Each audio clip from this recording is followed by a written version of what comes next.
Hi friends, എല്ലാവർക്കും green ഗാർഡനിലോട്ട് സ്വാഗതം. Garden videos ഇഷ്ടപ്പെടുന്നുണ്ടെങ്കിൽ ഒന്ന് ലൈക്ക് ചെയ്യാനും സബ്സ്ക്രൈബ് ചെയ്യാനും കമൻറ്റ് ചെയ്യാനും മറക്കല്ലേ. ഇന്ന് നമുക്ക് കുറച്ച് കോളാമ്പി കമ്പുകൾ കിട്ടിയിട്ടുണ്ട്. ഇത് എങ്ങനെയാണ് വേര് പിടിപ്പിക്കുന്നത് നോക്കാം. ഞാൻ എൻ്റെ എല്ലാ ചെടികൾക്കും കൂടുതലായിട്ടും ഈ പോട്ടി മിക്സ് തന്നെയാണ് യൂസ് ചെയ്യാറുള്ളത്.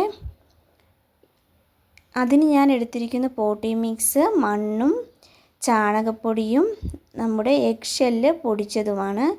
എൻ്റെ പൂന്തോട്ടത്തിലെ ഏകദേശം ചെടികളുടെ മൊത്തം പോട്ടി മിക്സ് ഇത് തന്നെയാണ്. അത്യാവശ്യം നല്ല ഗ്രോത്ത് കിട്ടുന്ന ഒരു പോട്ടി മിക്സാണ് ഇത്. അന്നിപ്പം ഞാൻ 2 ചട്ടി എടുത്തിട്ടുണ്ട്. അപ്പോൾ ഇത് 2 ചട്ടിയിലായിട്ട് നടാമെന്നാണ് ഞാൻ ഓർത്തേക്കുന്നത്. ചട്ടിയിലോട്ട് ഞാൻ അടിയിൽ കുറച്ച് കരിയില ഇട്ട് കൊടുക്കുന്നുണ്ട്. കരിയില ഇടുമ്പോൾ നമുക്ക് ഓവറായിട്ട് മണ്ണിൻ്റെ ആവശ്യം വരില്ല ചെടിച്ചട്ടികളിൽ. അതിനാണ് ഞാൻ അടിയിൽ കരിയില ഇട്ട് കൊടുക്കുന്നത്. ഇനി നമുക്ക് ഇതിലോട്ട് പോട്ടി മിക്സ് ഇട്ട് കൊടുക്കാം. ഈ ചെടി നമുക്ക് നിലത്ത് വേണമെങ്കിലും നടാം. ഞാൻ പക്ഷേ ഇപ്പോൾ ചട്ടിയിൽ നടാമെന്നാണ് ഓർത്തത്. അപ്പോൾ പോട്ടി മിക്സ് ഒരു ചട്ടിക്കകത്ത് ഇതുപോലെ നിറച്ച് കൊടുത്തിട്ടുണ്ട്. ഇനി നമുക്ക് അടുത്ത ചട്ടിയിലും ഇതുപോലെ നിറച്ച് കൊടുക്കാവേ. ഇത് നേരത്തെ ചെടിയിരുന്ന ചട്ടിയാണ്, അതുകൊണ്ട് അതിനുള്ളിൽ മണ്ണിരിക്കുന്നത്. അതിലും ഇതുപോലെ നമുക്ക് കരിയിലൊക്കെ ഇട്ട് കൊടുത്ത് ചട്ടികൾ നിറച്ചെടുക്കാം. ഇപ്പോൾ ചട്ടി ഇവിടെ ഞാൻ നിറച്ചെടുത്തിട്ടുണ്ട്.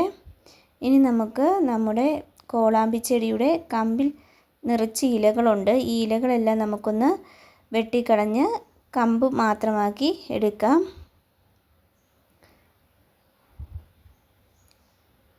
കിളുന്തിലകളൊക്കെ നമുക്കൊന്ന് കട്ട് ചെയ്ത് കളയാം. ഇതുപോലെ ഇങ്ങനെ കട്ട് ചെയ്യാം.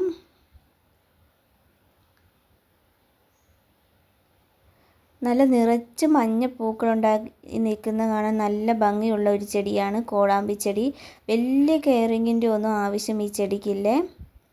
ഇത് കണ്ടോ, ഇതുപോലെ നമുക്ക് ബാക്കിയുള്ള കമ്പുകളും ഒന്ന് റെഡിയാക്കി എടുക്കാം. മുഴുവനും ഞാൻ ഇതുപോലെ എടുത്തിട്ടുണ്ട്.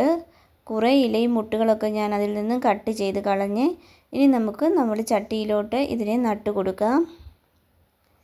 വേര് പിടിപ്പിക്കാൻ വെക്കുമ്പോൾ നമ്മൾ മെയിനായിട്ട് ശ്രദ്ധിക്കേണ്ടത് ഇവയ്ക്ക് രാവിലെയും വൈകിട്ടും നമ്മൾ വെള്ളം നിർബന്ധമായിട്ടും കൊടുക്കണം.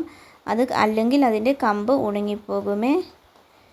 ഇതുപോലെ നമുക്ക് അടുത്ത ചട്ടിയിലും നട്ടുവയ്ക്കാം.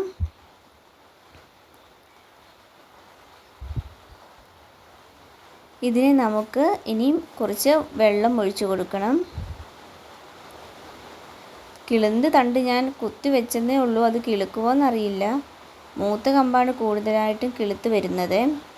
ഇതിലോട്ട് നമുക്ക് കുറച്ച് വെള്ളം ഒഴിച്ചു കൊടുക്കാവേ.